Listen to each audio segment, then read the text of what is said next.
शांति।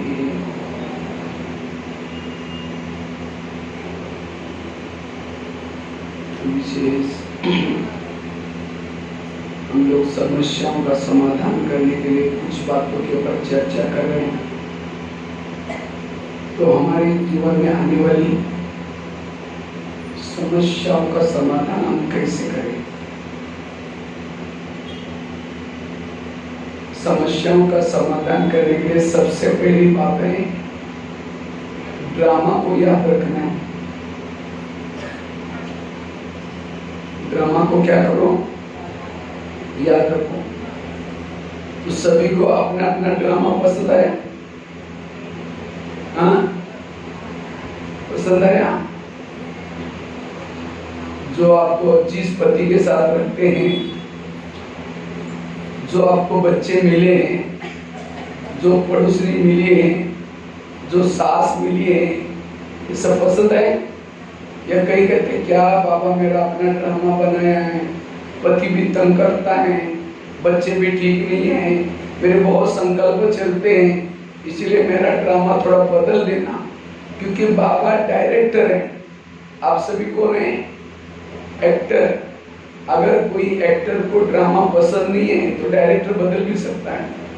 तो किसको किसको अपना ड्रामा बदलना है वो हाथ खड़ा करो। अच्छा, कोई नहीं हाथ खड़ा करे। अच्छा, जिनको पसंद है वो हाथ खड़ा करो। मारा हुआ हाथ ऐसा है, मतलब पसंद तो नहीं है लेकिन करेंगे क्या? अब रहना तो इनके पास ही रहना है। अगर पसंद होता तो दोनों भी हाथ उठनी चाहिए सीधा ऐसे। दोबारा हाथ खड़ा करो जिनको पसंद है। चलो, क्योंकि अगर ड्रामा बदल देंगे तो ये जो ड्रामा बना है, बाबा मिला है, ज्ञान मिला है, वो भी बदल जाएगा।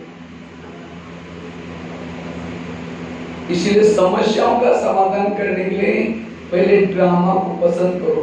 बाबा कहते हैं तुम्हारा 4 बातों पर विश्वास चाहिए। स्वयं के ऊपर विश्वास, बाप के ऊपर विश्वास, ड्रामा के ऊपर विश्वास और ब्राह्मण परिवार के ऊपर विश्वास। अगर ये 3 विश्वास है, आप व्यर्थों से मुक्त बन सकेंगे। ये 3 चीजों के ऊपर विश्वास चाहिए। और सबसे इंपॉर्टेंट है ड्रामा के ऊपर विश्वास। वैसे तो हम 3 बाप के बच्चे। बाप कितने हैं? 3। लेकिन हमारे माँ कितने हैं? कितने हैं माँ? हम 4 माँ के बच्चे। ब्रह्मा, मम्मा, लौकिक माँ और ड्रामा। कितने माँ हो गए? और 4 माँ के बच्चे दुखी कैसे हो सकते? 4 माँ के बच्चे दुखी कैसे हो सकते? अगर आप दुखी हैं, समस्या है, इसमें से कोई ना कोई माँ को भूल गए। और ये 4 माँ से सबसे महत्व की माँ कौन है? ड्रामा। लौकिक माँ तो हर जन्म में बदलती है। ब्रह्मा तो संगम युग में होता है और मम्मा वो भी संगम युग में होती है। लेकिन ड्रामा एक ऐसी माँ है, चारों युगों में हमारे साथ में रहती है। और माँ तो माँ होती है, माँ कभी भी बच्चे का बुरा नहीं करती। इसलिए ड्रामा को पसंद कर लो। मुझे लगता है मधुबन में जो मुरलियां चली है, मधुबन में लास्ट की 2016 और 17 की जो मुरली चली, वो मुरलियां क्या चली थी? क्या चली? वाह ड्रामा वाह, वाह बाबा वाह। बाप के दिल में बच्चे, बच्चों के दिल में। तो कई भाई बहन कर देते हैं आजकल बाबा इसी मुरलियां क्यों चला रहे हैं? टोटल मुरलियों का सारा है वाह वाह। कोई गाली भी दे क्या बोलेंगे? आवाज ही नहीं आ रहा, और जोर से वाह ड्रामा। कोई आपके साथ झगड़ा करे क्या बोलेंगे? वाह ड्रामा। कोई आपकी निंदा करे, कोई माता जी का पति शराब पी करके पिटाई करे, अभी तो चुप ही हो गई, उसको माता को क्या बोलना है? वाह ड्रामा। आप कहेंगे भाई साहब पति पर शराब पी करके मारे और वाह कैसे निकलेगा? तो भी वो हुआ, क्योंकि उसके उस माता के लिए तो पति तो बहुत मिले ना। सतयुग में भी मिला था, त्रेता में भी मिला था, द्वापर में भी मिला था, अभी भी मिला है। सतयुग का पति तो बहुत अच्छा था, ना शराब पीता था, ना मारता था, ना पीटता था, सोने के महल में रहता था, वो पुष्पक विमान के सामने थे, उसके पास थे, वो राजा था। लेकिन क्या वो सतयुग के पति के कारण बाबा मिला है? और अभी का पति भले शराब है, मारता है, पीटता है, उसके कारण कौन मिला है? तो उस माता के लिए वो सतयुग वाला पति अच्छा या अभी संगम का अच्छा है? कौन सा पति अच्छा है? क्योंकि इस पति के कारण 21 जन्मों के पति मिले। याद रखना, जो संगम युग का पति है उसके कारण कौन मिले? 21 जन्म के पति मिले, क्योंकि उसका धन हमने यूज किया है।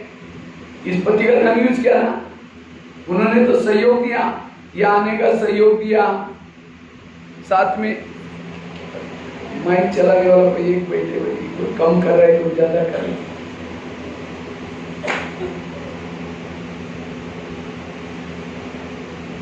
कोई इसलिए बाबा कहते ड्रामा को पसंद कर लो। अब जिन्होंने ड्रामा को पसंद किया व्यर्थों से क्या है, आज हमारे समस्या का कारण हम ड्रामा को भूल जाते हैं, इसलिए ड्रामा को पसंद करो। ड्रामा की जैसे बच्चा बीमार है तो माँ क्या करते उसको क्या पिलाते? दवाई कड़वी है, बच्चा क्या करता है? बार बार मुंह से निकलता है, लेकिन माँ क्या करते हैं? उसका हाथ जोर से पकड़ करके चम्मच ठूसेगी, वो तंग नहीं करे, उसका प्यार है। अगर ये दवाई पेट में जाएगी कई बीमारी ठीक होगी। इसी तरह ड्रामा की कोई सीन, कोई बातें हमें अच्छी नहीं लगती, बहुत कड़वी लगती हैं, तो भी ड्रामा उसको क्या करता है? रिपीट करता है। क्यों रिपीट करता है? क्योंकि इस कड़वी घटना के पीछे कल्याण है। और जो ड्रामा को पसंद करता है वो सारी समस्याओं का समाधान व्यर्थों से मुक्त है। अगर आपके जीवन में कोई समस्या है, इसका मतलब ड्रामा को भूल गए, इसलिए ड्रामा को पक्का करो। आज बाबा ने प्रश्न पूछा ना, यहाँ कभी पहले कभी मिले थे? हाँ बाबा 5000 साल पहले भी, तो जो विघ्न आए वो भी 5000 साल पहले आए थे, हमने पार किया था, सतयुग में गए थे, नथिंग न्यू। सतयुग का पति तो दिल्ली में रहता था, और संगम युग का पति कहाँ रहता है? मध्य प्रदेश में जबलपुर में रहता है। तो दिल्ली वाला पति अच्छा है, जबलपुर वाला अच्छा है, क्योंकि उसके कारण वो सब कुछ मिला है। हमें पति को नहीं छोड़ना, हमें सास को नहीं छोड़ना, हमें बच्चों को नहीं छोड़ना, पड़ोसी को नहीं छोड़ना, वही रहो, अपने विचार को बदलो, नजर बदलो तो नजारे। ये है समस्याओं का समाधान। आज इनके कारण मुझे क्या मिला? सतयुग में भी शरीर मिला था, सतयुग का शरीर कंचन काया था, शरीर की सतयुग के शरीर से खुशबू आती थी, लेकिन क्या उस शरीर के आंखों से बाबा को देखा? क्या उस शरीर के कानों से भगवान के महावाक्य सुने? क्या वो शरीर के मुख से ईश्वरीय महावाक्य दूसरों को सुनाया? क्या उस शरीर के हाथों से ईश्वरीय सेवा की? क्या उस सतयुग के शरीर से, शरीर के दिल से भगवान की धड़कनें रहती थी? वाह बाबा वाह बाबा, वो दिल बोलता था। वो सतयुग का शरीर क्या काम का, जिसने भगवान को ना देखा हो, ना भगवान के महावाक्य सुने हो, ना भगवान की नजरें पड़े हो, ये शरीर काला हो, बीमार हो, बुजुर्ग हो, वाह करते रहो, तब व्यर्थों से मुक्त बनेगी। इसलिए ड्रामा को पसंद करना, ड्रामा हमें बिंदी लगाता है, चुप रहना सीखता है, व्यर्थों से मुक्त कराता है। ड्रामा एक ढाल है, कितनी भी समस्या है, ड्रामा को चुप रहना है। अगर कोई माँ बच्चों को थप्पड़ मारती है, बच्चा कहाँ जाता है? हाँ, माँ के पास कैसे आएगा? माँ ने थप्पड़ मारी, माँ के पास कैसे जाएगा? किसके पास जाता है? बाप के पास। और क्या बोलता है? मम्मी ने मुझे थप्पड़ मारी, इतना ही बोलता है ना। ये थोड़ी बात है मम्मी ने मुझे थप्पड़ मारी, इसी मम्मी को बाजार में बेच करके दूसरे लेके आओ, बोलता है। लेकिन हमें ड्रामा माँ थप्पड़ मारती है, विघ्न आते हैं, हम कहाँ जाते हैं? बाबा के पास। और क्या बोलते हैं? बाबा ये ड्रामा बदल दो ना, हमारा इस माँ को बेच करके दूसरे लेके आओ ना। तो बाबा क्या कहते हैं? तुमको यहाँ से जाना तो भले जाओ, मैं तुम्हारे कारण मेरे पत्नी को थोड़ी भगाऊं। बाबा कहते हैं ड्रामा मेरी पत्नी है। क्योंकि कई बच्चे बाबा से रुलवान करते, बाबा आप दोपहर में क्यों नहीं आए जब हमको थोड़ा दुख शुरू हुआ? तो बाबा क्या कहते हैं? बच्चे उसी समय ड्रामा ने मुझे नीचे बुलाया नहीं, पुकारा नहीं, इसलिए मैं नहीं आया। तो भगवान भी ड्रामा को वश में है, तो हमें भी अपना ड्रामा, और ये ड्रामा बार बार रिपीट क्यों होता है? क्योंकि बाबा को कभी फुर्सत थी, और उसी फुर्सत के समय एक एक एक्टर का ड्रामा बनाया बाबा ने, और बड़ा कल्याणकारी। इसलिए वाह ड्रामा हुआ, वाह बाबा वाह। और याद रखना, संगम युग में महान भाग्यशाली कौन है? जिनके जीवन में प्रॉब्लम ज्यादा, समस्या ज्यादा, विघ्न ज्यादा, वो बहुत भाग्यशाली। काली नहीं बजे सारे ढीले बैठे। कौन भाग्यशाली है? जिनके जीवन में समस्या, प्रॉब्लम, विघ्न ज्यादा, वो कैसे? भाग्यशाली। क्यों?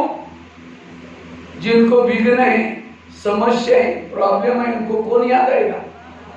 और जितना दिल से बाबा याद आएगा, उतना उसका पद भी ऊंचा है। इसलिए कभी कभी बाबा क्या करता है? बांधेली माताओं को याद करता है। बांधेली माताओं का पद ऊंचा होता है। क्यों? जब पति तंग करता है, परेशान करता है, उसको कौन याद आता है? बाबा।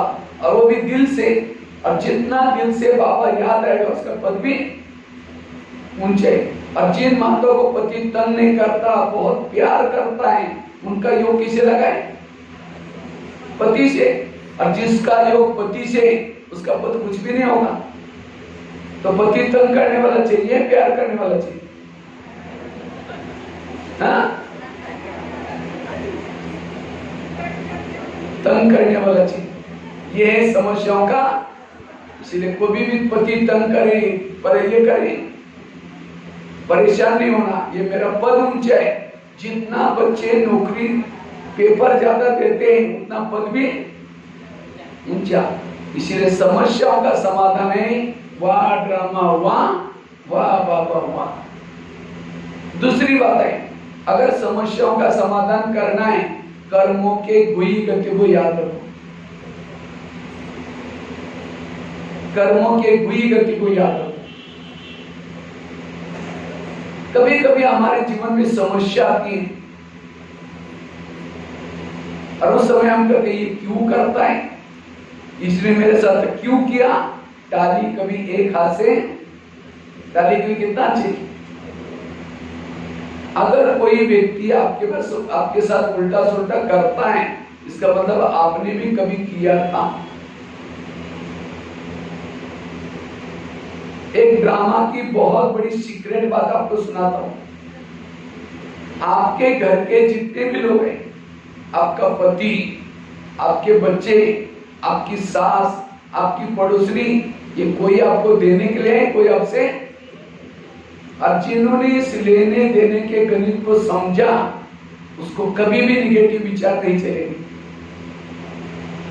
समझो कोई सास है, बहू को तंग कर रहे, परेशान कर रहे, बहू को तनाव, टेंशन आ रहे, अगर सास और बहू का पिछला जन्म दिखाई जाए तो आज जो बहू है पिछले जन्म उसकी सास थी और जो सास है वो बहू थी, इसीलिए कहते हैं ना सास भी कभी बहू थी। अगर आपका पति आपको तंग करता है इसका मतलब मैंने भी कोई जन्म में उसको तंग किया था, मेरा हिसाब क्या हो रहा है, चुप हो रहा है। इस कर्म गति को याद रखना। कर्मों से शरीर बनता है, कर्मों से संबंधी मिलते हैं, सब कुछ। इसलिए भजन है ना, किसके झोले में काटे हैं तो किसके झोले में फूल। कोई कारण होगा रे, कोई कारण बांटने वाला एक है, कोई लूला, कोई लंगड़ा, कोई अंधा, क्यों? कर्म। लोगों से नहीं डरो, भगवान से कभी ना डरो। किसे डरो? अपने गलत कर्मों से जरूर डरो।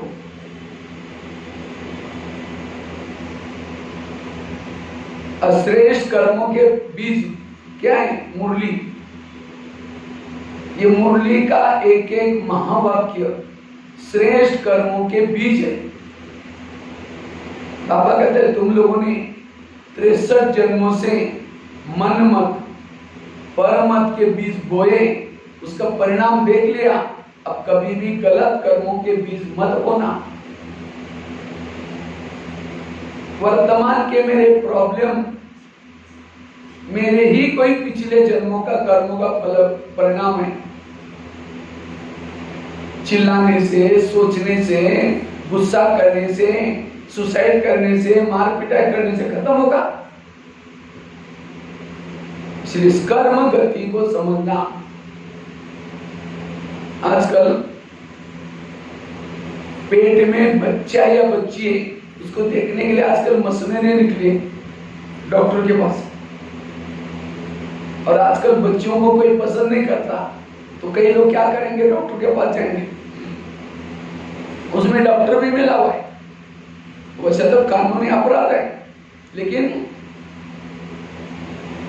उसको पैसा मिल रहा है तो क्या करते हैं, चेक करते हैं। मम्मी भी मिले हैं, पापा जी भी मिला है।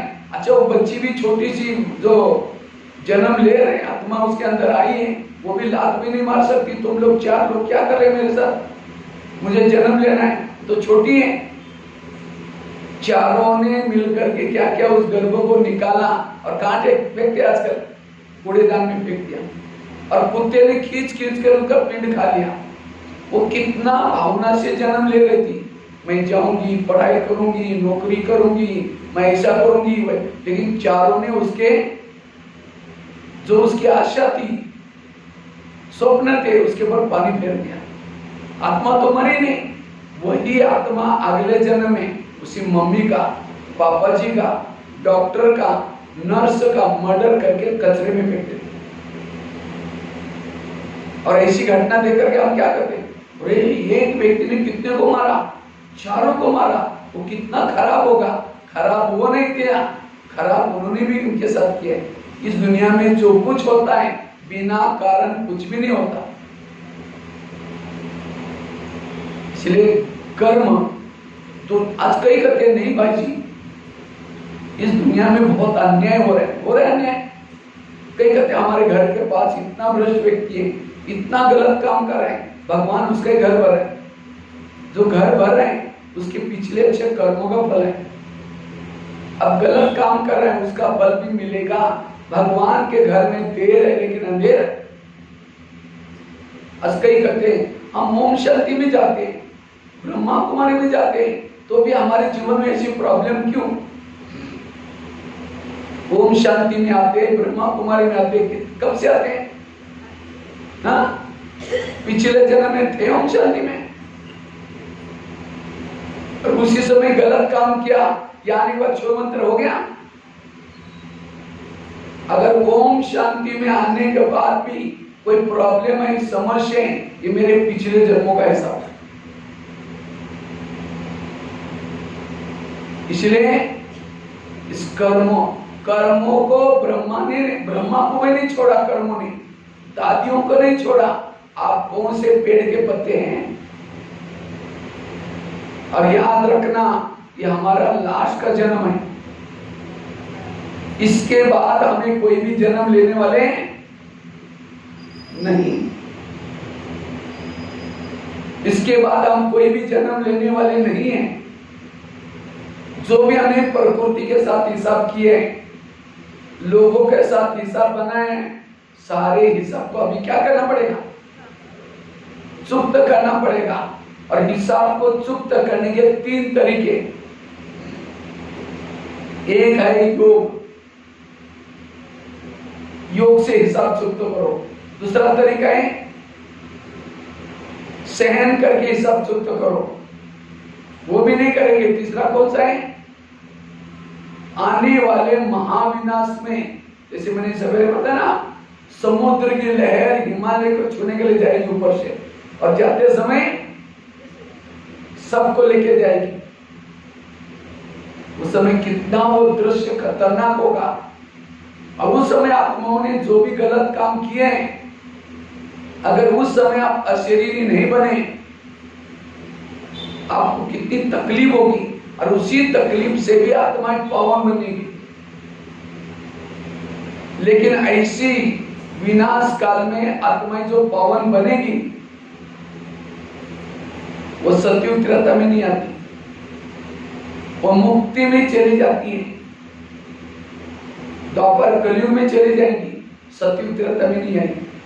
सतयुग त्रेता में वही आएगी जिन्होंने सहन करके हिसाब चुक्त किया, वो सतयुग त्रेता में आएंगी, पद कम हो जाएगा। जिन्होंने योग से हिसाब चुक्त किया, वो जीवन मुक्ति में उच्च पद मिलेगा उनको। और अभी आगे चल करके बाबा कहते ना, दुखों के पहाड़ गिरने वाले, समस्याओं के पहाड़ गिरने वाले, अभी से समस्या का समाधान करना, नहीं तो डिप्रेशन होगा, टेंशन में आएंगे, रात भर नींद नहीं आएगी, ये क्या हो रहा है, मैं ओम शांति नहीं जाती हूँ, मेरे साथ ऐसा हो रहा है, ये सब कर्म हिसाब है। इसलिए समस्याओं का समाधान करके हल्के रहना है, भारी नहीं बनना है। अभी मैं पंजाब की तरफ एक शहर में गया था, एक शहर में 3000 डिप्रेशन पेशेंट थे, 3000। तो 1-2 लोगों को मैंने पूछा, डिप्रेशन उसके जो साथ में रहते हैं उनको पूछा, इनको डिप्रेशन क्यों हुआ? किसी ने कहा इसकी नौकरी चली गई, किसी ने कहा इसका किसी ने अपमान किया, किसी ने कहा इसका बिजनेस ठप हो गया। ये सब बातें होगी, लेकिन अपने कर्म को याद रखना।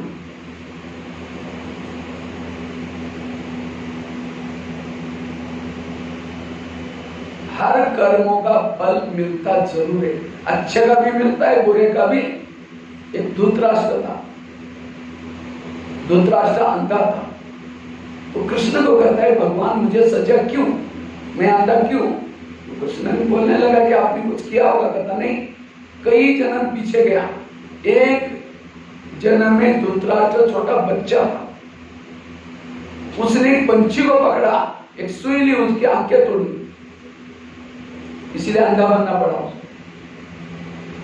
भीष्म पितामह बानों के शया पर पड़े थे,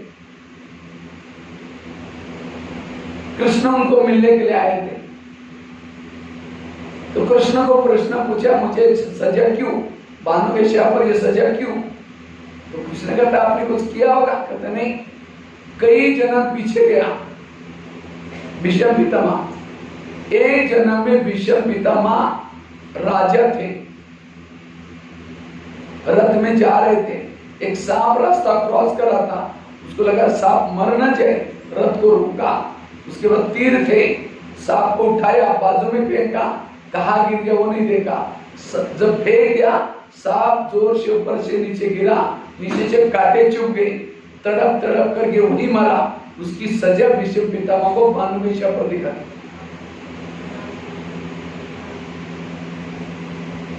आज किसी को हार्ट का प्रॉब्लम होता है, पिछले जन्म में अनेक लोगों के दिल को दुखाया, दिल को तोड़ा, हार्ट में प्रॉब्लम, कोई लूला बना, हाथ का दुरुपयोग किया।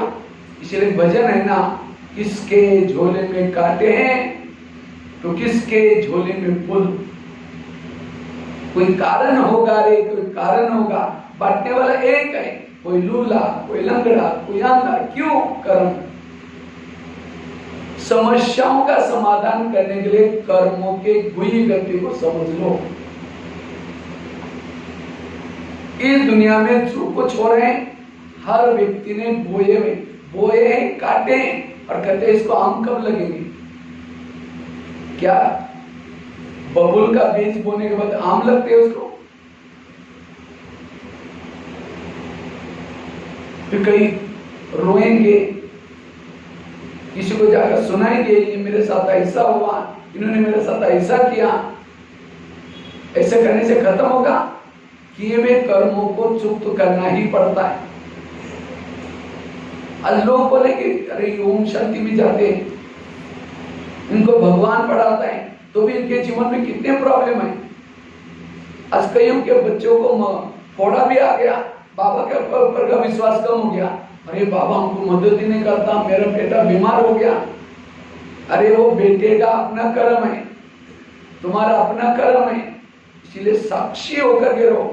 आप सेवा करो, उनको हेल्प करो, दवा दार करो, लेकिन नहीं होता तो भी साक्षी, डिस्टर्ब नहीं होना। ये है भगवान के ऊपर निश्चय।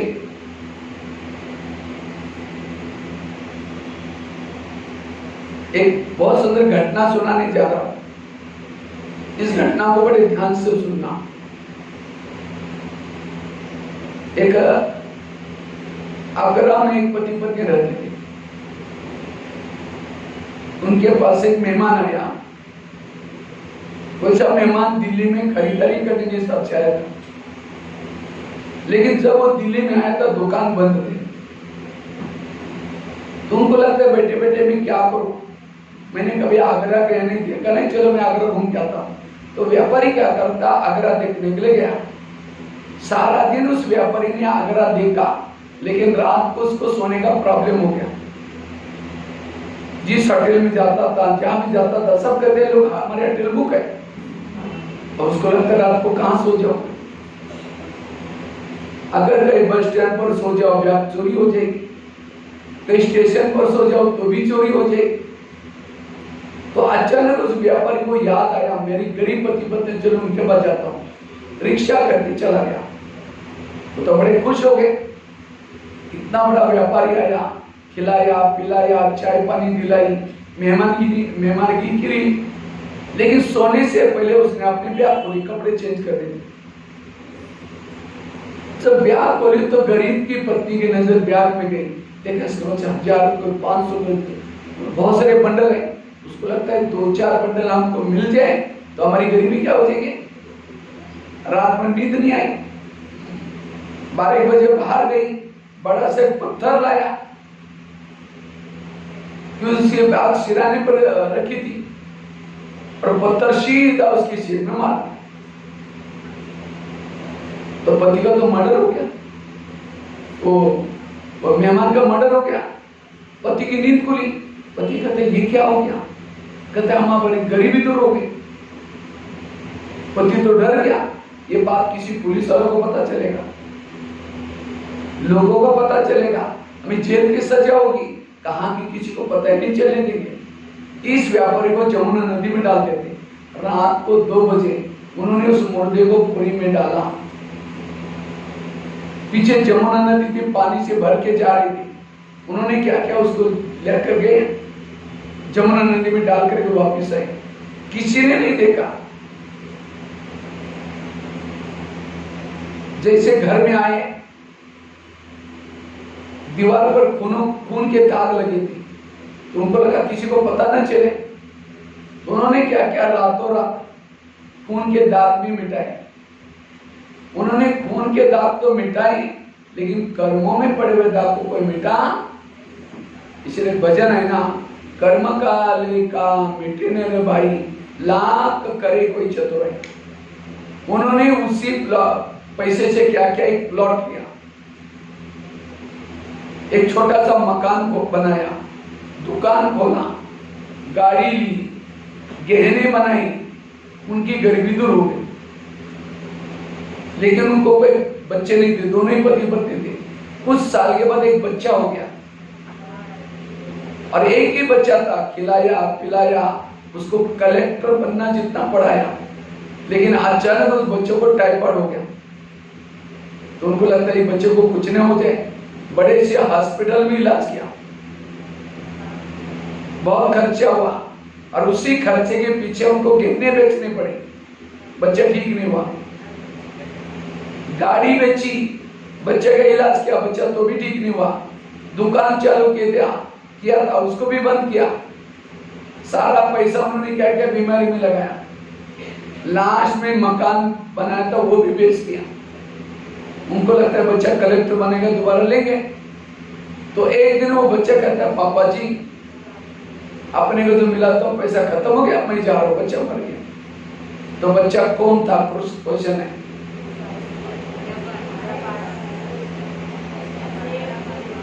कौन था? जिस व्यापारी को मारा था। आत्मा तो मरती नहीं, आत्मा न शस्त्रों से कटती है, न आग में जलती है, न पानी में डूबती है।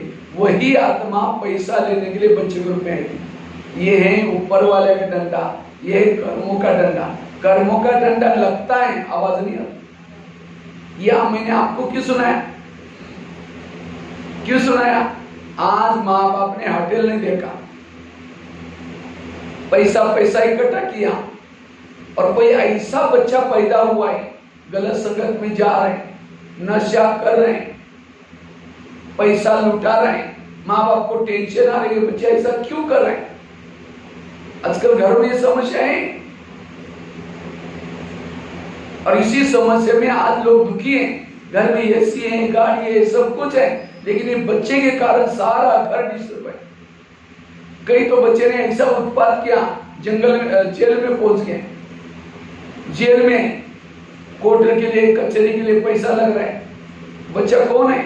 पिछले जन्मों का हिसाब है। और इस कर्मों का ज्ञान नहीं है, इसलिए आज के जीवन में समझ। तो इसलिए अगर जीवन की समस्या का समाधान करना चाहते हो, मन को चुप रखना चाहते हो, इस कर्मों के गुही गति को याद रखना। इस कर्मों की गुही गति का ज्ञान न होने के कारण आज हम डिस्टर्ब है, मन विचलित है।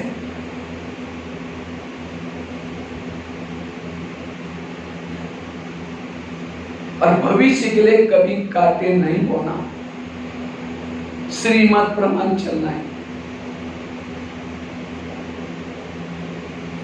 और एक कईयों को क्या लगता है, भगवान हमें दुख देता है। भगवान किसी इंसान को, किसी को भी दुख देता है, तो ये हमें दुख कहां से मिलता है? दुख हमारे कर्मों का परिणाम है। और एक पता नहीं मैं कहीं पढ़ा था, बड़ा मुझे अच्छा लगा। अगर ये घटना को आप सुनेंगे तो आपके जीवन में वर्तमान समय कभी कभी दुख आता है। पड़ोस ने ऐसी मिली है, सास ऐसी मिली है, ये क्यों हमारे जीवन में दुख आता है, उसका कारण आपको पता चलेगा। एक मुंबई में एक बच्चा रहता था मम्मी के साथ, इसको भी ध्यान से सुनना। बच्चा मम्मी के साथ रहता था, मम्मी अकेली थी। उस बच्चे का पापा जी शरीर छोड़ा था, बहने भाई कोई नहीं थे, केवल बच्चा और मम्मी थी। झोपड़ी में रहते थे, गरीबी थी। मम्मी क्या करते हैं, मजदूरी का काम करते हैं। तो एक दिन वो बच्चा मम्मी के पीछे पीछे जा रहा था। मम्मी मजदूरी का काम करने के लिए जा रही थी, बच्चा जा रहा था। तो अचानक बच्चे ने क्या देखा, एक गुब्बारे वाला गुब्बारे बेच रहा था। तो बच्चा क्या करता है, गुब्बारे लेने के लिए दौड़ा। और वो 4 लाइन थी, हाईवे था। मम्मी ने कहा इसको कुछ होना चाहिए, तो मम्मी क्या करते, उसको पकड़ने के लिए दौड़ी। जैसी दौड़ी एक कार बड़ी स्पीड से आ रही थी, मम्मी उसके अंदर खत्म। बच्चे ने पीछे मुड़ कर देखा, मम्मी भी गई। ऊपर देख करके कहता है भगवान आप कितने निर्दयी हैं, मेरे पापा को तो पहले लेके गए, अब मेरी मम्मी थी उसको भी लेके गए। बच्चा क्या करता है, भगवान को गाली देता है। अब मम्मी थोड़ी वापिस आई। 4 दिन उस बच्चे ने खाना भी नहीं खाया। आखिर वो बच्चे को जो भूख लगी बाहर आया तो पड़ोसी था, चाय वाला था, कहता बेटा अब तुम्हारा कोई नहीं रहा, तो मेरे पास आ जाओ, चाय बेचने का काम करो, तुम्हारा खाने का प्रबंध करेंगे। तो बच्चा रोज चाय बेचने के लिए जाता है। तो एक दिन उस बच्चे से गलती से गिलास टूट गया।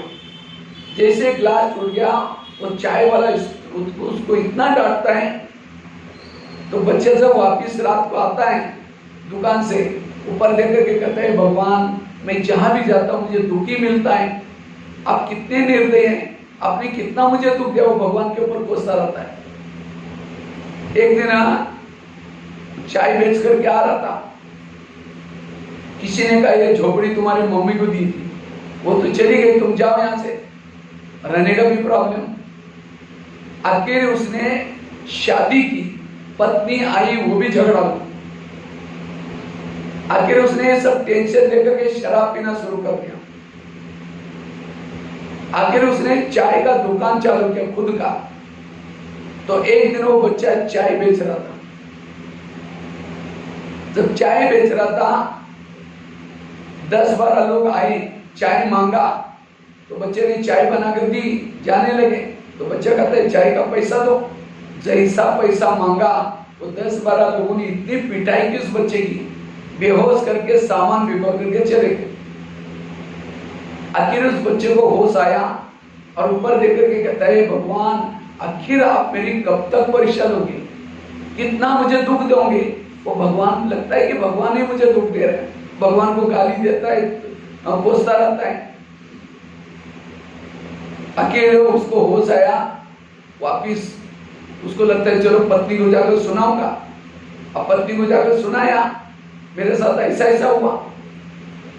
पत्नी और ही झगड़ा करके, तुम ही नालायक, तुमने कुछ ऐसा किया होगा। आखिर वो बच्चा क्या करता है, सो रहा था अपने रूम में, खिड़की खुली थी, ऊपर चंद्रमा दिखाई पड़ रहा था। कहते भगवान आखिर मुझे मेरी परीक्षा कब तक लोगे, कब तक मुझे तंग करोगे, कब तक ऐसा करते करते वो दुखी हो गया, सो गया।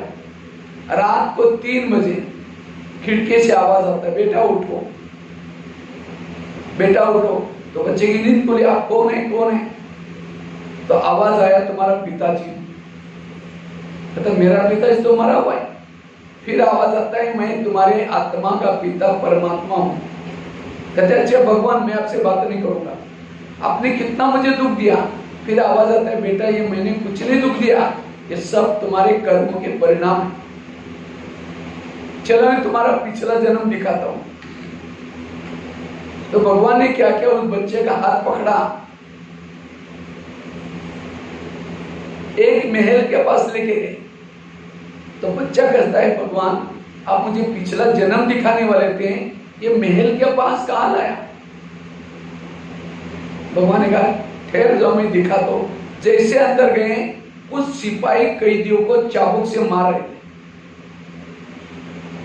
तो बच्चा कहता है भगवान इनको ये क्यों मारा जाता है, वो मारा जा रहे हैं, उस कैदियों को ये सिपाही क्यों मार रहे हैं? तो भगवान ने कहा इनके राजा ने पकड़ करके मारो करके ऑर्डर किए, ये सिपाही की क्या गलती है? लेकिन भगवान ने कहा एक कैदी को नहीं पता है, जिस 10-12 लोगों ने तुम्हारी पिटाई की थी उनका पिछला जन्म है, तुमको बेहोश करके छोड़ा था, सामान बिगड़ दिया, उनका पिछला जन्म इस कैदियों का। फिर कहता मारना चाहिए, बड़े खराब थे। जैसे आगे गए, राजा बैठा था, मंत्री बैठा था, मदिरा पी रहे थे।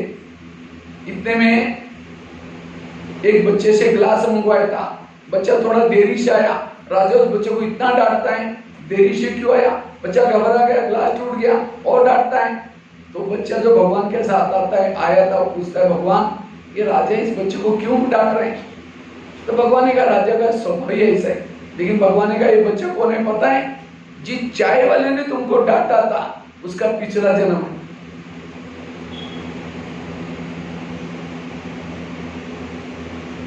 जैसे आगे गए, फिर वो बच्चा कहता डांटना चाहिए, बड़ा खराब था। जैसे आगे गए, एक अंडरग्राउंड में एक व्यक्ति बैठा था, उसके हाथ में बेड़ी, पाँव में बेड़ी, कपड़े फटे थे, खाना सामने पड़ा था।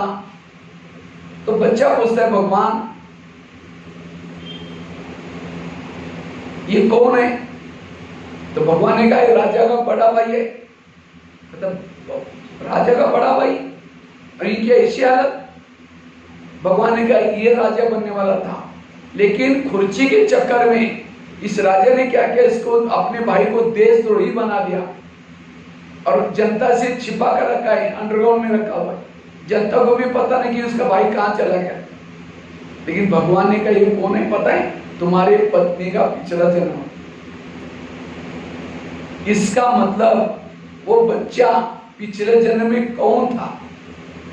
जिन्होंने ध्यान से सुना उनको जवाब आएगा। कौन था? बराबर। पिछले जन्म में कौन था? राजा था। राजा बनकर के कैदियों को मारने के ऑर्डर की, वही कैदी क्या बने? चाय पीने के बहाने आए। और राजा क्या बना? वो गरीब बच्चा बनकर के चाय बेचने का काम कर रहा था, अपना हिसाब ले लिया। राजा बनकर के उस बच्चों को डांटा था, तो वही बच्चा क्या बना? चाय वाला बना। और राजा गरीब बच्चा बना, अपना हिसाब ले लिया। उसने पत्नी के भाई के साथ ऐसा व्यवहार किया था, तो वही भाई क्या बना? पत्नी के रूप में आकर के रोज अपना उस बच्चे के जीवन में जो भी प्रॉब्लम आई, कारण क्या क्यों आए, ये मैंने आप लोगों को क्यों सुना रहा हूं? आपके जीवन में आज बेटा तंग कर रहे हैं, पति तंग कर रहे हैं, ये जो समस्या है, क्या समस्या भगवान ने दी? किसी ने दी? ये सारी समस्या आपके पिछले जन्मों का हिसाब है। इसलिए अगर समस्याओं का समाधान करना चाहते हैं, इस कर्म गति के गहराई को अच्छी तरह समझ लो। और जो इस कर्म गति को समझता है, कभी भी उसके संकल्प विकल्प नहीं चलेंगे, मन उनका चुप रहेगा। इसलिए कर्म गति को समझना बड़ा जरूरी है।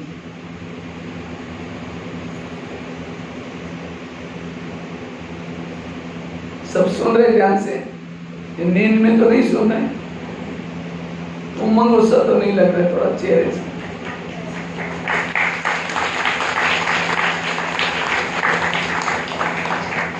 क्योंकि इन बातों के गहराई में जितना जाएंगे, आपके जीवन के दुख क्यों आते हैं, समस्या क्यों आते हैं, इस सब का कारण मिलेगा। इसलिए आज हम क्या करते हैं? दूसरे के ऊपर थोपते, उसके कारण ऐसा हुआ, वो मेरे को तंग करता है, वो ऐसा करता है। इसलिए समस्या तो चलती रहेगी फिर, और जिसके जीवन में समस्याएं, टाइम वेस्ट होता रहेगा। इसलिए समस्याओं का समाधान करने के लिए कर्म गति के गहराई को समझ लो।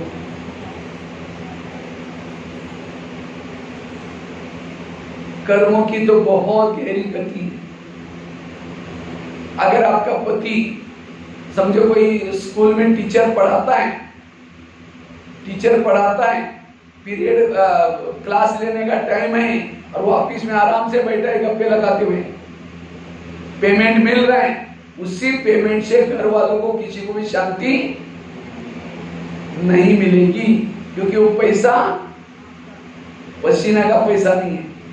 इतनी गहरी गति है। हर एक को जो ड्यूटी मिली है, वो ड्यूटी को जिम्मेवारी से करना है।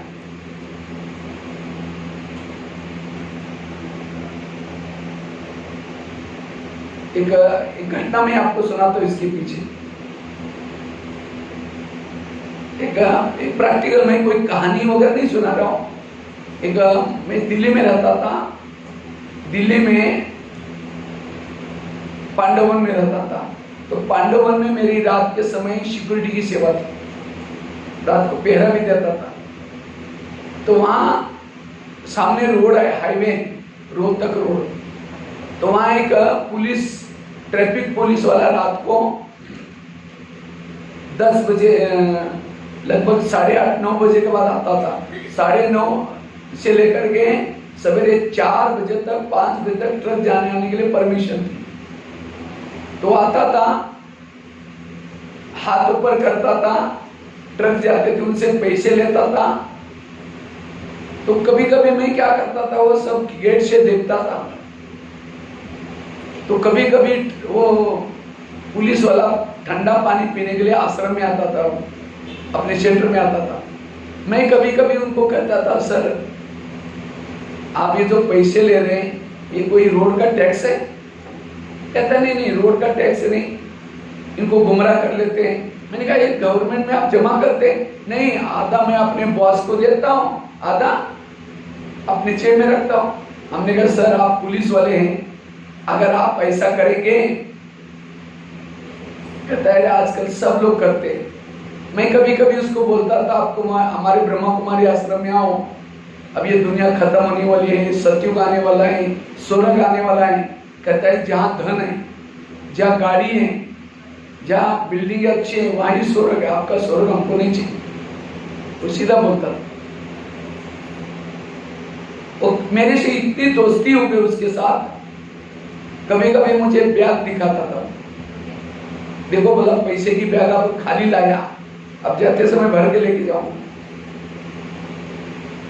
एक दिन जब वो आया था, उनके चेहरे पर उदासी थी। तो मैंने उनको पूछा, सर आज क्या बात है, उदास लग रहे? कहता है यार बड़ी घटना हो गई। मैंने कहा क्या हुआ? कहता मेरा एक ही बेटा था, IIT में पढ़ता है, उसको एडमिशन नहीं मिल रही थी, मैंने डोनेशन दे करके एडमिशन लिया। लेकिन आज उस बेटे के कॉलेज से मुझे फोन आया, आपका बेटा 8 दिन से गायब है।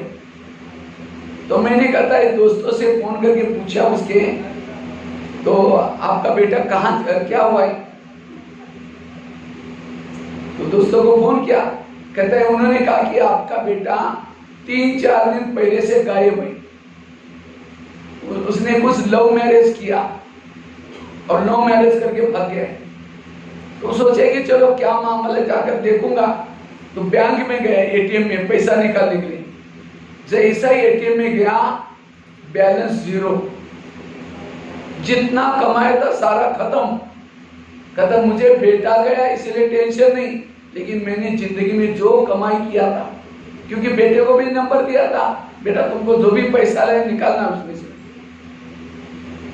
कहता मैंने जो जिंदगी में कमाया सारा खत्म हो गया। मैंने उनको कहा सर वो कमाया था कैसा? ऐसा हाथ करके कमाया, ऐसा ही चला।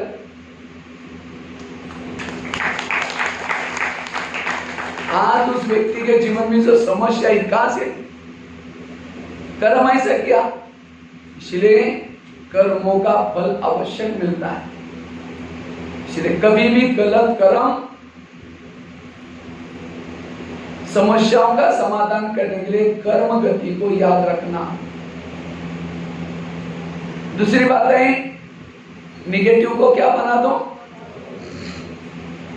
निगेटिव को पॉजिटिव में चेंज करो, समस्या का क्या हो जाएगा? किसी ने गाली दी, क्या समझो? गाली नहीं दी, मेरे ऊपर गुलाब का फूल डाल दिया। संगम युग में जो गाली देगा, द्वापर युग में रोज आपकी मूर्ति के ऊपर क्या डालेगा? गुलाब का फूल डालेगा। तो भगत चाहिए क्या नहीं चाहिए? चलिए निगेटिव को क्या बना दो, थोड़ा सा मिश्री और लौंग लेके आना। निगेटिव को क्या बना दो, पॉजिटिव। समझो यहाँ आप आए, थोड़ा आज घर में देरी से जाएंगे, जाते लोग क्या बोलेंगे? हाँ ओम शांति में जाते हैं, 2 दिन वहां जाते हैं, आज तो कमाल करे, 7 साढ़े 7 बजे आए, वहीं जाकर के वहीं रहो। ऐसी बातें सुनते तुरंत आपका चिंता टेंशन हो जाएगा। तो पहले से पक्का करो, अब मैं घर में जाऊंगी जाते मेरी पूजा हो जाए। अगर कोई देवी की पूजा होती है, देवी क्या करते हैं? आपको भी कोई बोलना शुरू करेगा, आप भी क्या दो? वरदान, मतलब हाथ से नहीं दो और चिढ़ जाएंगी। बड़ी देवी बहन क्या है, शक्ल आईने में जाकर देख लें, मन से कहो कि बाबा इनका कल्याण करना। आज हम कितनी अच्छी अच्छी बातें सुन के आए। 2 दिन से तो हमारा दिमाग सारा हल्का हो गया। जो भी कुछ पिछड़ा, अगर ये भी उस क्लास में होते, उनको कितना तनाव है, कितना शुगर है, कितना उनको दवाई खानी पड़ती है। अगर ये भी क्लास में होते, उनको भी अच्छा लगता। निगेटिव को क्या बना दिया? चलिए, निगेटिव को क्या बना दो? बुराई को भी अच्छाई में बदलो। एक मेरे जीवन की एक घटना मैं आपको सुनाता हूं।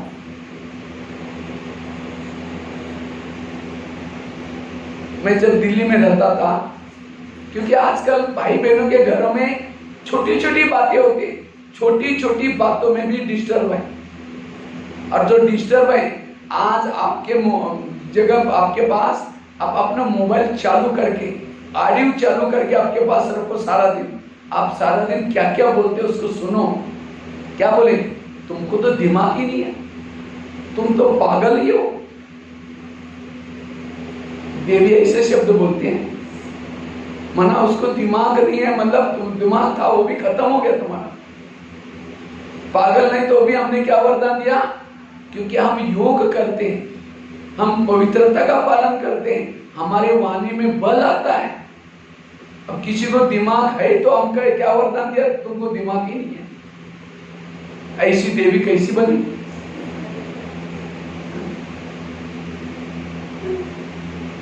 इसलिए एक एक शब्द बड़े सावधानी से यूज करना है। एक एक शब्द बड़ा, इतना ही संकल्प भी पॉजिटिव बना दो, निगेटिव नहीं। तो छोटी छोटी समस्या होती है आपके जीवन में, और उस समस्या में हमें क्या करना है? पॉजिटिव रहना है, सकारात्मक रहना है। तो मैं अपने जीवन की एक घटना आप लोगों को सुनाने जा रहा हूं। कैसे हमने अपने जीवन में, केवल मैंने आपको कल से लेक्चर नहीं दे रहा हूं, लेकिन मेरे जीवन में जो प्रॉब्लम आई उसको कैसे पॉजिटिव बनाया। मैं दिल्ली में रहता था, पांडववन में। ये दोनों माताएं थोड़ा आपस में बात करते, अलग अलग जगह पर बैठो, आप यहाँ आकर के बैठो, इधर बैठो, ये माता से यहाँ बैठो, क्योंकि उस माता के साथ बात करते हैं। जैसे स्कूल वाले बच्चे हैं ना, इधर पढ़ाते तो भी आपस में बात करते हैं। दोनों में से एक कोई बैठ बैठा, हाँ दूर बैठो, हाँ बस। और देखो क्लास में जो लेट आते उसका नियम है पीछे बैठना। लेट आया वहां से चल करके सबका ध्यान गया है। ये हमारा क्लास का नियम नहीं होता। हम देवता बनने के लिए जा रहे हैं, मेरे कारण किसी का ध्यान टूटना, किसी का ध्यान, ये भी क्या हो गया? तो इसलिए पहले जो आते हैं उनको पहले आगे सर के जगह नहीं रखना, आगे बैठना, ये नियम कहता है। लेकिन लास्ट में आकर के सबका ध्यान, दादी जानकी जब क्लास कराती थी, कोई अगर कोई आता है तो सबका ध्यान ऐसे जाता है जैसे उनकी सबकी ड्यूटी लेके। क्योंकि हम देवी देवता बनने वाले स्टूडेंट है, गॉडली स्टूडेंट है। कोई चाय पी रहा है, इतना जोर से फूंक रहे हैं जो बाजू वालों को भी आवाज जा रहा है। ये हमारा मैनर्स में नहीं आता। कोई चप्पल पहनी है, ऐसे जा रहे हैं, चटाक पटाक आवाज करते, सबका ध्यान जा रहा है कौन सी ट्रेन जा रही है। हम ऐसे कपड़े पहने जो सबका ध्यान जा रहा है हमारे कपड़ों पर, ये भी हमारा मैनर्स। इसलिए जेने करून दूसरे का ध्यान हमारे तरफ ना जाए, ये हमें ध्यान रखना है। तो अभी कोई भी पीछे से आएगा उसको यहाँ तक लाने नहीं, पीछे ऊपर भले बिठा दो उनको, यहाँ नहीं बिठाना, ठीक है। तो मैं वो घटना सुना रहा था आपको, बड़े ध्यान से सुनना। कैसे हम आज आप दुनिया को बदल रहे ना, हम दुनिया को क्या करें, बदल रहे हैं। तो आप दुनिया को बदल रहे हैं, तो क्या आपके घर के लोगों को नहीं बदल सकते? बदल करके मतलब झगड़ा करके, मार पिटाई करके नहीं, अपने शुभ भावना से बदलो। कैसा भी टेढ़ा व्यक्ति हो, कैसे भी संस्कार वाला व्यक्ति हो, आप उसको बदल सकते हैं। कैसे? शुभ। यह है समस्या का समाधान। समस्या का समाधान मतलब उनसे अलग होना, उनसे बात ना करना, उनकी कंप्लेन करना, उनका परिचिंतन करना, ये समस्या का समाधान नहीं है। ये समस्या को और बढ़ा दिया। उनको दुआएं दो, शुभ भावना दो, और उसी से क्या करो, उसको परिवर्तन करो। तो मैं अपनी जीवन की घटना सुना रहा हूँ। जब दिल्ली में रहते थे, हम 40 भाई बहन इकट्ठे रहते थे। बड़ा सेंटर था, क्योंकि वहाँ विदेशी लोग बहुत आते थे। तो वहाँ मेरी ड्यूटी थी किचन में भोजन बनाने की। तो भोजन खिलाने वाली 3 बहनें थी। एक बहन खिलाती थी सवेरे का भोजन, नाश्ता खिलाती थी। एक बहन दोपहर का भोजन, एक बहन खिलाती थी, और रात्रि भोजन तीसरी बहन खिलाती थी। तीनों अलग अलग बहनें थी। वहाँ हर एक का अपने अपनी ड्यूटी लगी रहती थी। अपनी ड्यूटी करो, उसके बाद अब चाहे कुछ भी करो, क्योंकि वहाँ 150 कभी 100 मेहमान आते रहते थे, फॉरेनर वगैरह, इंडिया वाले भी आते थे। तो मैं किचन में दोपहर का भोजन बनाने के लिए 9 बजे जाता था। 9 से लेकर के 12 बजे तक भोजन बनाता था। जो दोपहर का, तीनों बहनों में से जो दोपहर का बहन थी, उसके अंदर थोड़ा गुस्से का संस्कार था। वो छोटी छोटी बातों में बहुत गुस्सा करती थी, और मेरे जीवन में ये समस्या थी। क्योंकि जब मैं किचन में जाता था, खाना वगैरह बना करके क्या करता था, कुकर की सीटी निकालता था, उसका जो रबर बैंड वो निकाल करके ढंग करके रखता था, और उसके ऊपर जो कुकर का ढक्कन है उल्टा करके कुकर पर रखता था। वो 12 बजे आती थी, वो कुकर का ढक्कन लेकर के जोर से फेंकेगी जूठे बर्तन में। इस कुकर का ढक्कन क्यों रखा? उसके लिए प्लेट नहीं डाल सकते। तो मैं क्या करता था, दूसरे दिन कुकर का ढक्कन को जूठे में छोड़ देता था, और उसके ऊपर प्लेट ढकता था। तो दूसरे दिन आने के बाद वो क्या करेगी, वो प्लेट को फेंक देगी। कहते ये इतना सारा जूठे बर्तन क्यों बनाते, कुकर का ढक्कन नहीं रख सकते। अब कल मैंने क्या रखा था, कुकर का ढक्कन। कहते कुकर क्यों रखा, ढक्कन क्यों रखा, उसको प्लेट रखो। अब जिस दिन प्लेट रखा, प्लेट क्यों रखा, मुझे तो कुछ समझ भी नहीं आता था। फिर वहां जिस दिन प्लेट रखते थे, प्लेट को फेंकना है, ढक्कन रखना है। जिस दिन ढक्कन रखा, ढक्कन क्यों रखा, प्लेट रखते थे। उसके बाद वहां एक मिर्ची का टोकरा वगैरह रखने के लिए, नींबू रखने के लिए टोकरा, अपना मिर्ची रखने के लिए एक थल्ला बनाया था, और उसमें वो थैले के ऊपर, पत्थर के ऊपर रखते थे। तो कहते थे मिर्ची का है, हमने कहा ऊपर, कहते नहीं उसको नीचे रखा करो। तो मैं मिर्ची का टोकरा नीचे रखता था। वो आते कहते ये घुमासन क्यों रखा है, ये पत्थर किस लिए बनाया। अब जिस दिन मैं नीचे रखता, नीचे क्यों रखा, ऊपर रखा तो ऊपर क्यों रखा। वहां एक जमादारनी आती थी, उस बहन की सवेरे ड्यूटी थी सफाई करवा कर लेना। तो जाते समय उसको 2 ताजी रोटी देना पड़ता था, और बचा हुआ भी देना पड़ता था। और वो बहन की ड्यूटी थी, कहते थे बासी रोटियों को एक कागज में फोल्ड करके रखो, और ताजी को दूसरे कागज में दो। तो मैं ऐसे करता था। कहते 2 बंडल किस लिए, हमने कहा एक में बासी है, एक में ताजी। नहीं, 2 पकड़ करके कौन लेके जाएगा, एक में रखो। जिस दिन एक में रखता था कि एक में क्यों रखा, वो कहते हमको ताजी मिलती ही नहीं। अब मुझे तो समझ में नहीं करना क्या, क्योंकि झगड़ा करने वालों को कोई ना कोई बहाना। तो मैं 9 बजे किचन में आता था। मेरा योग बाबा से लगने के बजाय मैं यही संकल्प चलते थे, वो अभी आएगी क्या क्या बोलेगी, अभी आएगी क्या क्या बोलेगी। मुरली बाजू में, मुरली के पॉइंट बाजू में, सारी बाजू में वही चिंतन चलता था। मैंने क्या किया, मौन का बिल्ला लगा दिया। मैंने सोचा इनसे बात नहीं करेंगे। अब बात मुख से नहीं करते, संकल्प तो चलते थे। रेडियो ऑन है, वॉल्यूम 0 है, बैटरी तो डाउन होगी। और शाम के समय में जब बाबा कमरे में बैठता था योग लगाने के लिए शुरू करता था, मैं आत्मा हूँ, शांत स्वरूप हूँ, मैं सोचता था ये कब तक सहन करना है। वो किचन की बातें दिखाई पड़ती थी, वो बहन ने क्या क्या बोला और मैं ऐसा बोलूंगा ये बोलूंगा, योग लगने के बजाय आपस में जब मिलते थे परचिंतन चलता था। कोई कई भाई बोलते थे अरे तुमको बहन बोल रहे थे तुम चुप क्यों बैठ रहे, तुमने भी बोलना चाहिए था। तो परचिंतन कर्म में योग नहीं, बैठ कर योग ठीक नहीं। इसके कारण अमृत वाला नींद आती थी, अमृत वाला ढीली, कभी कभी लगता था यहाँ से चले जाए। तो मैं सोचता था कि जा करके करेंगे कहाँ, चलो। इसी तरह काफी मेरी समस्या चल रही थी। तो एक दिन एक मुरली में स्लोगन आया। क्या स्लोगन था? बाबा ने कहा कि बच्चे समस्याओं का समाधान करने के लिए निगेटिव को क्या बना दो। तो ये बात बड़ा मुझे अच्छी लगी। मैंने सोचा मैं इस पॉइंट का प्रयोग करूंगा।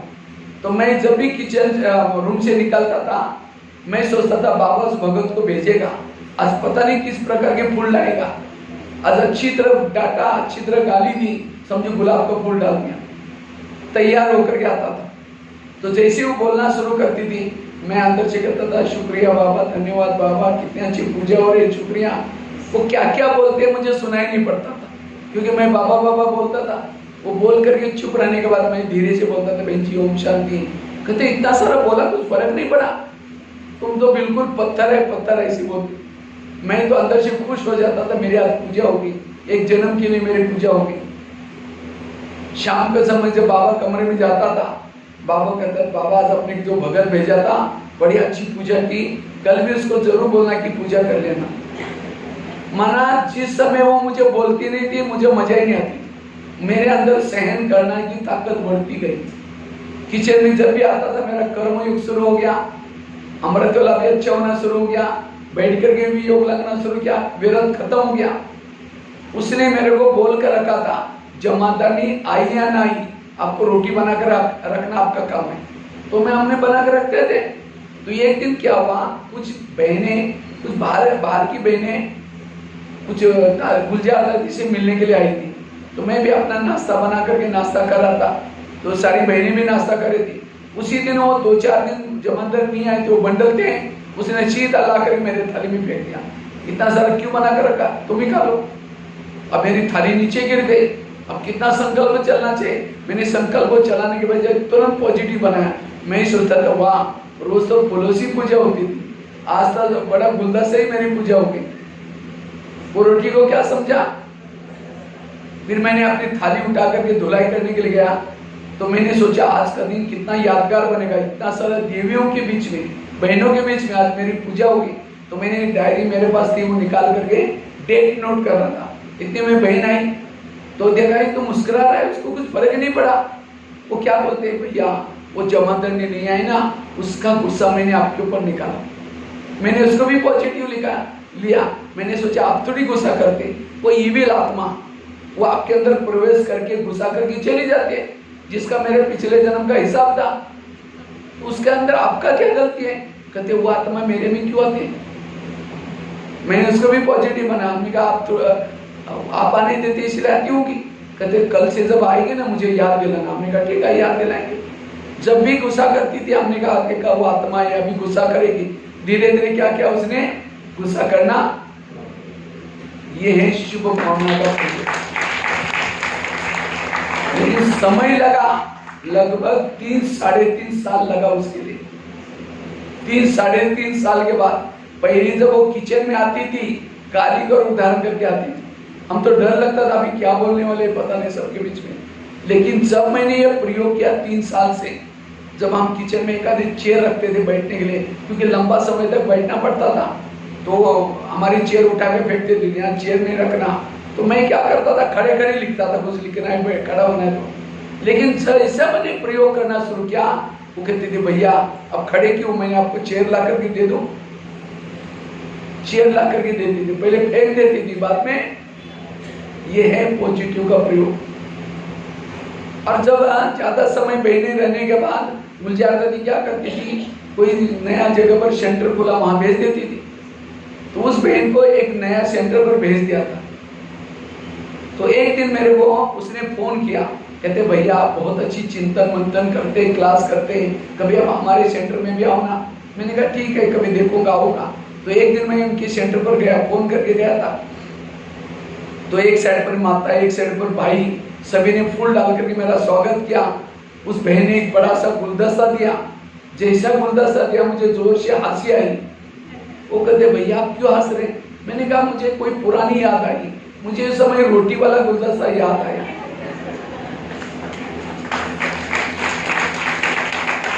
कहा उसने रोटी से स्वागत किया था, आज वो क्या दे रहे हैं? ये है पॉजिटिव। इतना ही नहीं, आज कोई मैं सेंटर पर जाता हूँ, कई बार मेरा बहनें क्या करते हैं, गुलदस्ता देकर स्वागत करते हैं, मुझे उस समय रोटी वाला गुलदस्ता जरूर याद आता है। आज ये गुलदस्ते ऐसे नहीं मिलते हैं, हार पहनने के लिए ऐसे नहीं मिलते हैं, फूल ऐसे नहीं मिलते हैं, हमने वो सहन किया है। इसलिए बिना सहन करते किसी को, यह है समस्याओं का समाधान। अभी भी जब वो बहन आती है, टोली का डब्बा लेके आएगी, कहेगी भैया मैंने खास आपके लिए टोली बनाकर लाई है, ढूंढ करके देगी। तो ये इसलिए अगर आपकी सास आपको तंग करती है, आपका पति तंग करता है, शुभ भावना दो, शुभ भावना से बदलो। कंप्लेन करके, गुस्सा करके, उसे किनारा करके नहीं। एक पत्थर भी पिघल जाता है, ये तो इंसान है। लेकिन हम क्या करते हैं, जैसे बाबा की मुरली में पहला माहो के क्या होता है? मीठे। हम मीठे हैं, है मीठे? मीठे नहीं है तो भी बाबा क्या बोलता है? इसी तरह आज आपके बच्चों को परिवर्तन करना है, बहू को परिवर्तन करना है, तो क्या करो? उसकी महिमा करो। कोई भी घर में आता है, क्या कहो? मेरी बहू बहुत अच्छे, इसके माँ बाप ने बहुत अच्छे संस्कार डाले, ये 2 बार पोछा लगाते हैं, इसलिए हमारे घर में कोई मच्छर मक्खी नहीं है, ये खाना भी मेरे से भी अच्छी बनाते हैं। महिमा करो। लेकिन हम क्या करते हैं, पता नहीं कैसे संस्कार डाले, इसको कोई अक्ल भी नहीं है, पता नहीं कैसे, वो दूर से सुनेगी, उसको कैसे लगे? अरे मैं इतना मेहनत करती तो भी मेरे को सास ऐसी बोलते, वो और ही आपका काम कम करेगी। और बच्चों को देखकर क्या करेंगे? मेरा बच्चा तो गधा ही है, इसको कोई अक्ल नहीं। अब गधा बोलेगा तो जाएगा मिट्टी में लुटपुट करेगा, लात भी मारेगा। इसलिए जैसा आप सोचते हैं, जैसा बोलते हैं, वो सामने वाला बन जाता है। इसलिए समस्याओं का समाधान करने के लिए निगेटिव को क्या बना दो? पॉजिटिव। बुराई को भी अच्छाई में बदलो। जब मैं दिल्ली में रहता था, मुझे हिंदी इतनी अच्छी नहीं आती थी, तो मैंने 2-4 लोगों को बुला करके कुछ सुनाना शुरू किया। तो किसी ने मेरे को देख लिया, अब क्या सुना रहे थे? मैंने कहा ज्ञान की बातें। कहते तुम्हारा काम नहीं, तुम कभी नहीं कर सकते हो, तुम ऐसे वैसे, बहुत निगेटिव बोला। अब कितना गुस्सा ना चाहिए। मैंने सोचा इनकी कोई गलती नहीं, मेरे पास ज्ञान का स्टॉक नहीं, इसलिए बाबा मौका नहीं दे रहे। तब से सुनाना छोड़ दिया। रोज एक बगीचे में बैठता था, गमले पड़े रहते थे, गमलों को समझता था माता बेटे, यूथ बेटे। 10 साल तक गमलों को ज्ञान सुनाने की प्रैक्टिस की, और करते करते आज 12,000 कॉलेज में, 1100-1200 जेलों में लेक्चर करके इंडिया बुक ऑफ रिकॉर्ड में नाम दर्ज किया। अगर वो मुझे ऐसा ना बोलते, मैं प्रैक्टिस ना करता, ना रिकॉर्ड बनाता। इतना ही नहीं, एक दिन किसी ने मेरे को कहा आप इतने सारे कार्यक्रम करते हैं, इसके फोटो नेट में डालो। मुझे तो इंटरनेट का फोटो कुछ आता नहीं था। मैंने कुछ फोटो सीडी में डाल करके एक भाई के पास लेके गया। मैंने कहा भाई इसको नेट में कहीं डाल देना। उसने मेरे को क्या बोला, तुम तो 5 पैसे के आदमी, तुम्हारे फोटो नेट में थोड़ी होते। मुझे लगता है नेट क्या होते है, मुझे उसको सीखना है। और सीखते सीखते आज यूट्यूब में, गूगल में बीके भगवान भाई डालो, बहुत सारे क्लास। परिस्थिति को पॉजिटिव बनाओ, और जो परिस्थिति को पॉजिटिव बनाते हैं वही परिस्थिति उसके लिए वरदान बन जाती है। समस्याओं का समाधान करने के लिए निगेटिव को क्या बना दो। एक माता मेरे पास आई अभी कुछ दिन पहले, और वो खाना परोसती थी। आप लोग देखते हैं ना शांतिवन में सीधा जो ऊपर जाते हैं 2nd नंबर में, वही बाजू में उसको खाना परोसने की सेवा थी काउंटर में। पहली बार आई थी, तो मेरे पास आई समस्या लेकर के कहते भैया मेरे को यहाँ से सेवा बदल दो या फिर मैं यहाँ से जा रही हूँ। मैंने कहा क्या हुआ माता जी? कहते हैं मेरे को जहाँ काउंटर में ड्यूटी मिली है वहीं क्या करते हैं माइया लोग जो मजदूर है ना वो कटोरी जोर जोर से डालती है और उसकी कटोरी गिलास साफ करते हैं, इतना जोर से फेंकते हैं। मेरे को कान में दर्द हो रहा है, मैं परेशान हो गई हूँ, मेरा कान में इतना। मैंने कहा माता जी, और जिसने ड्यूटी लगाई थी उसके पास गई, उसने कहा माता जी यहाँ सेवा करना है करो नहीं तो घर जाओ। अब टिकट में नहीं मिल रही, मैं क्या करूँ? मैंने कहा माता जी आप परेशान क्यों होते?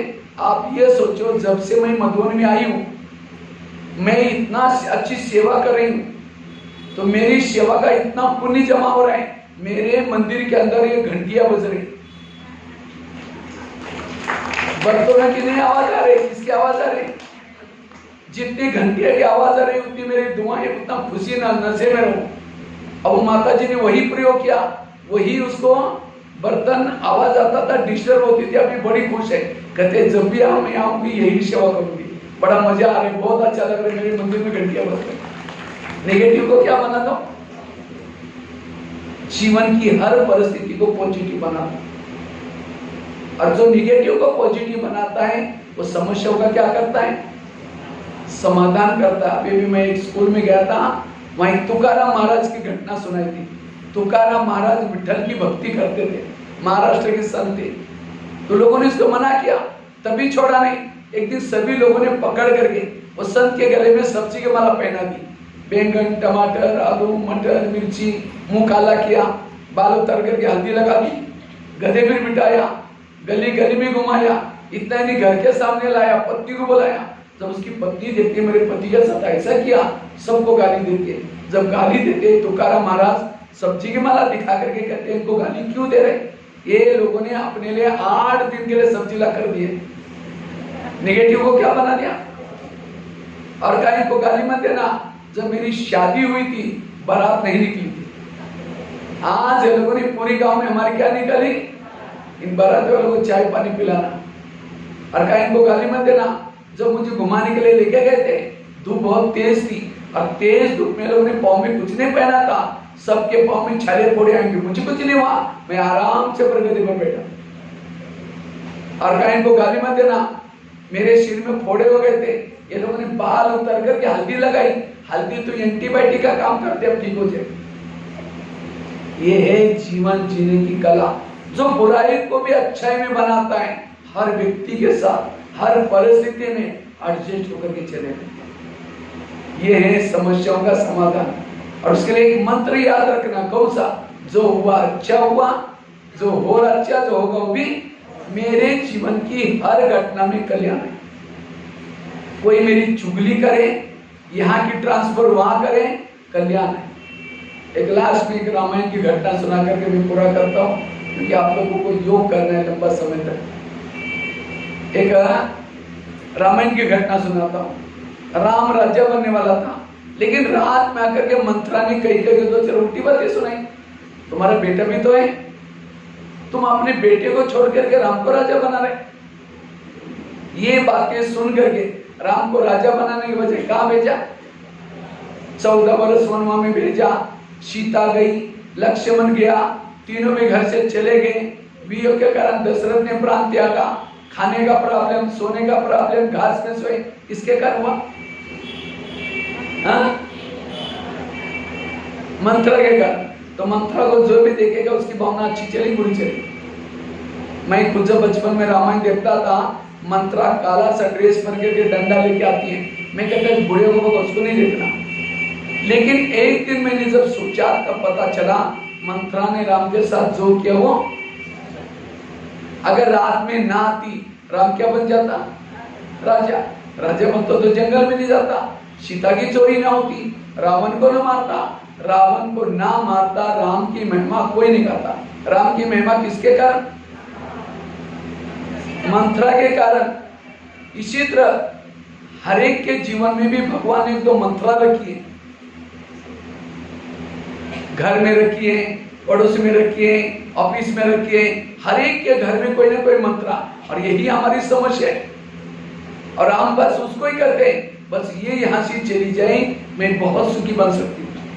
लेकिन याद रखना, राम के मंत्रा ने राम का गायन योग्य बनाया, आपकी भी मंत्रा आपको गायन योग्य बनाने वाली है।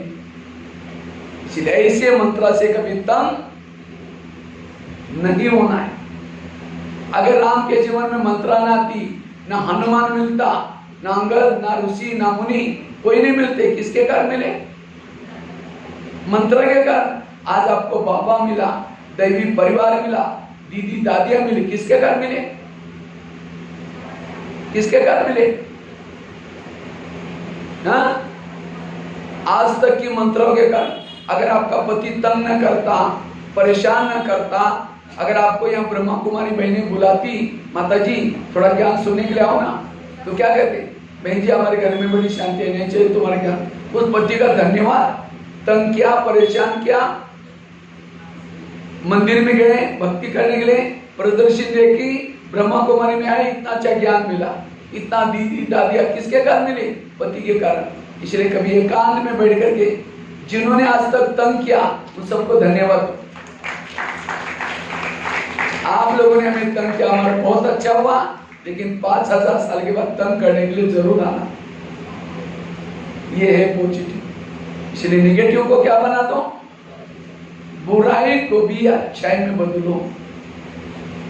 जो बुराई को अच्छाई में बदलता है वो हर समस्या में हल्का रहता है।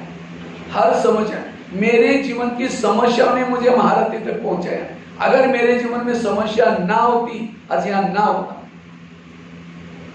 समस्या से खेलना सीखो। मैंने शायद क्रिकेट का एग्जांपल दिया आप लोगों को, क्रिकेट का एग्जांपल दिया था सवेरे। क्रिकेट खेलना सीखो।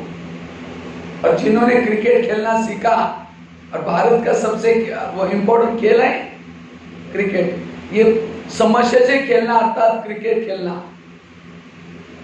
और जितना क्रिकेट खेलेगा, जितना रन बनाएंगे, आउट नहीं होना, कैच पकड़ने नहीं देना, मन को चुप रखना, यही समस्याओं का समाधान। बाबा ने कितना बड़ा बैट दिया, ज्ञान का बैट, उसके आधार से जो भी परिस्थिति आते आउट कर दो उसको। कभी भी टेंशन नहीं आएगा, कोई शरीर की बीमारी, मन की बीमारी कोई नहीं आएगी, पॉजिटिव रहेंगे। राम जब वनवास से आता है, सारे लोग उसको स्वागत करने के लिए आए थे, मंत्रा पे के नहीं आई, तो राम ने सबको छोड़ करके उनके पास गया, कहा कि माँ आप मेरा स्वागत करने के लिए क्यों नहीं आए? कहा कि बेटा हम कैसे आए, हमने तो तेरी चुगली लगाई थी। तो राम क्या बोलता है? नहीं माँ, मैं आपके कारण पुरुषोत्तम राम, भगवान राम, विजय राम बन के आया हूँ। ये नहीं कहा तुम तो बुढ़िया है ना, तुमने मेरी चुगली 2 थप्पड़ नहीं लगाए उसको। लेकिन हम क्या करते हैं? जिसने हमारी बुरा किया उसे बात नहीं करेंगे, उसको दुआएं नहीं देंगे, उसे किनारा करेंगे, कैसे महान बनेंगे? मेरा एक भी दुश्मन नहीं है, सब मेरा भला करने वाले हैं। तब हल्के रहेंगे, तब खुश रहेंगे। नहीं तो कई बार माताएं जब घर भी जाते हैं, घर वाले माताओं का चेहरा देखते हैं और क्या बोलते हैं? मुसीबत आ गई। क्योंकि चेहरे में कोई रौनक नहीं, मुस्कुराहट रहती। आजकल चेहरा अच्छा दिखने के लिए क्या करते लोग? बिंदी लगाते। बिंदी तो लगाया, चेहरे में उदासी है, वो बिंदी का क्या फायदा? कौन सी बिंदी लगाओ? आत्मिक स्मृति की बिंदी लगाओ। कौन लगा सकता है? जो सहन करता है, पॉजिटिव है। और क्या करते हैं? हाथ में कंगन पहनते। कंगन पहनो, लेकिन कौन से? दृढ़ता के कंगन भी पहनो। अगर दृढ़ता नहीं, वो कंगन पहनने से उमंग थोड़ी आएगा। और क्या करते हैं? पायल पहनते। कौन से पायल पहनो? उमंग उत्साह के पायल पहनो। आजकल के किसी के जीवन में उमंग ही नहीं है। क्यों? सहन शक्ति नहीं है। और क्या करते हैं? चेहरे में लाली और पाउडर भी लगाते हैं। नॉर्थ साइड में ज्यादा लगाते हैं। अब चेहरे में लाली तो लगाई, चेहरा हमारा पड़ा, लोग तो डर जाएंगे, पता नहीं इसको क्या हुआ। सदा मुस्कुराते रहना, आत्मिक स्मृति में रहना, भाईचारे में रहना, उमंग में रहना, वो है। और कौन रह सकता है? पॉजिटिव वाला। इसलिए पॉजिटिव बनना, सकारात्मक बनना। एक जगह पर मेरा एक कार्यक्रम था और उसी कार्यक्रम में बहुत सारे लोग आए थे। तो एक नेताजी एमएलए था, लेकिन वो क्या हो गया, हार गया। जब हार गया उसको गारंटी थी कि मैं जीत जाऊंगा, लेकिन बाई चांस वो हार गया। जब हार गया तो क्या करता है, उसने नशा करना शुरू किया, कई बार तो सुसाइड करने की कोशिश की, क्योंकि बहुत कर्जा हो गया। कर्जा लेकर के वो क्या किया था, उसने जीतने की कोशिश की थी, लेकिन वो हार गया, बहुत टेंशन में आया। तो जिस जगह पर हम लोग जाने वाले थे, वहां बहनों ने एक न्यूज दी थी पेपर में, 3 दिन का तनाव मुक्ति का प्रोग्राम करके। ऐसे माउंट आबू से एक भाई आने वाले हैं, उनका तनाव मुक्ति का प्रोग्राम होने वाला है। तो वो भाई को किसी ने बोला, नेताजी को, अरे बोले माउंट आबू से ब्रह्मा कुमारी का भाई आने वाले हैं, उनका टेंशन फ्री का कार्यक्रम है, चलो हम चलते हैं, 1 घंटे की बात है। तो 3 दिन वो आते रहे। बहनों ने एक दिन मुझे मिलाया उनसे, तो कहते भाई साहब ये एमएलए थे और क्या हो गया, वो हार गए, बहुत टेंशन आ रहे। तो मैंने उनको पूछा, आप 3 दिन से आ रहे, आपको कैसा लग रहा है? कहता हाँ बहुत अच्छा लग रहा है मुझे, बहुत बढ़िया। तो मैंने कहा ऐसे रोज आया करो। तो ऐसे करके मैं चला गया। फिर 10-12 साल के बाद उसी शहर में मैं दोबारा गया था। जब दोबारा गया था तो बहनों ने वो भाई से मिलाया, कहते भाई साहब आप एक बार 10 साल पहले आए थे, उसी समय ये एमएलए में हार गए थे और एक तनाव मुक्ति का प्रोग्राम आपने लिया था, तब से वो डेली आते। मैंने कहा अच्छा। तो मैंने उनको बुला करके सामने बिठाया, मैंने कहा आपको क्या अनुभव हुआ, कुछ बताओ। तो उसने क्या अनुभव सुनाया पता है? कहता है मैं एमएलए के लिए हार गया और राजा के लिए जीत गया। एमएलए के लिए क्या हो गया, हार गया। अगर मैं नहीं हारता तो राजा के लिए, क्योंकि हम पढ़ने वाले कौन बनने वाले हैं, एमएलए तो पैसे का पद है, उसके राजा कितना बड़ा पद है। उसके पहले भी बहनों ने क्या किया था, कोई कार्यक्रम में लिए उसको बुलाया था, शिवरात्रि के कार्यक्रम में गेस्ट के रूप में। उसने बहनों का वो पॉम्पलेट फाड़ के फेंका था, कहते हैं फालतू चीजों के लिए मेरे को टाइम नहीं, दोबारा नहीं आना। तो भगवान को पकड़ना है तो कैसा पकड़ता फिर? आखिर हार करके लाया और उसको ज्ञान दिलाया। इसलिए आज आपको यहाँ लाने के लिए कोई विघन आई, समस्या आई, और उन्हीं समस्या ने आपको यहाँ लाया। अगर सीधा यह करते तो नहीं आते। इसलिए समस्या कल्याणकारी है। आज तक की समस्या ने अच्छा हुआ तो आगे भी जो समस्या आ रही है उसे भी क्या होने वाला है। इसलिए सारे गीता का सार, जो हुआ अच्छा हुआ, जो हो रहा अच्छा, चिंता काहे क्यों करते हो, मन को चुप रखो। इसलिए समझ, अगर बिजनेस ठप हो गया टेंशन में नहीं आओ, चिंता करने का आपका काम नहीं, आपका काम है प्रभु को याद करने का, और आपके जीवन की समस्या को खत्म करने का काम है प्रभु का। उसका काम आप नहीं करो, आपको जो काम दिए वो करो। इसलिए हमें समस्याओं का समाधान करना है। तो कितनी सारी बातें सुनाई। पहली बात कौन सी सुनाई?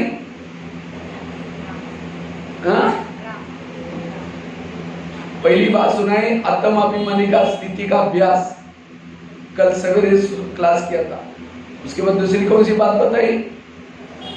और आत्माभिमानी बनने के लिए भी, और ये सारे क्लासेस हमने YouTube में डाले। अब दोबारा जिसका मिस हुआ, जिसको ने दोबारा सुनना है और सुन सकते हैं आप। बीके भगवान में डालेंगे YouTube में, सारे क्लासेस आएंगे। दूसरी पॉइंट कौन सी सुनाई थी? स्वराज्य अधिकारी बनो, अपने हर इंद्रियों को ईश्वरीय नियम के आधार से चलो, समस्याओं का समाधान होगा। तीसरी कौन सी बताएंगे? यथार्थ विधि पूर्वक योग, श्रीमत का पालन। जो श्रीमत का पालन करेगा वो समस्या का,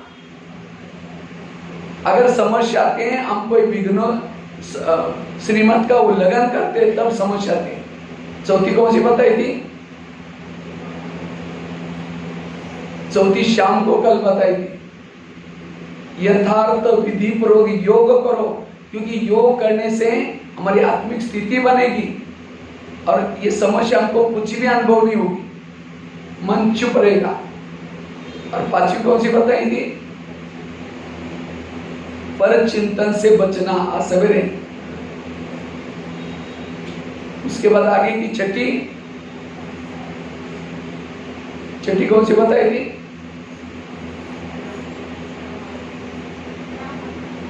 समस्या के बारे में, समस्या का समाधान करने से हम कैसे हेल्दी बनेंगे, वेल्दी बनेंगे, कौन से थॉट से क्या बीमारी होती है उसके बारे में डिटेल बताया था। और अभी क्या बताया? अगर समस्याओं का समाधान करना है, ड्रामा को पक्का करो, वह ड्रामा हुआ। दूसरी कौन सी बताई थी? कर्मों की हुई गति। तीसरी क्या बताई थी? निगेटिव को, जिसमें मेरे खुद के एग्जाम्पल भी बहुत सारे एग्जाम्पल दिए हैं। और चौथी कौन सी बताई थी? जो हुआ अच्छा हुआ, जो हो रहा अच्छा, जो होगा वो भी मंत्रावली बात। अगर ये सारी पॉइंट्स को अपने जीवन में धारण करेंगे तो आप समस्याओं का क्या कर सकते हैं? समाधान। ठीक है। ओम शांति।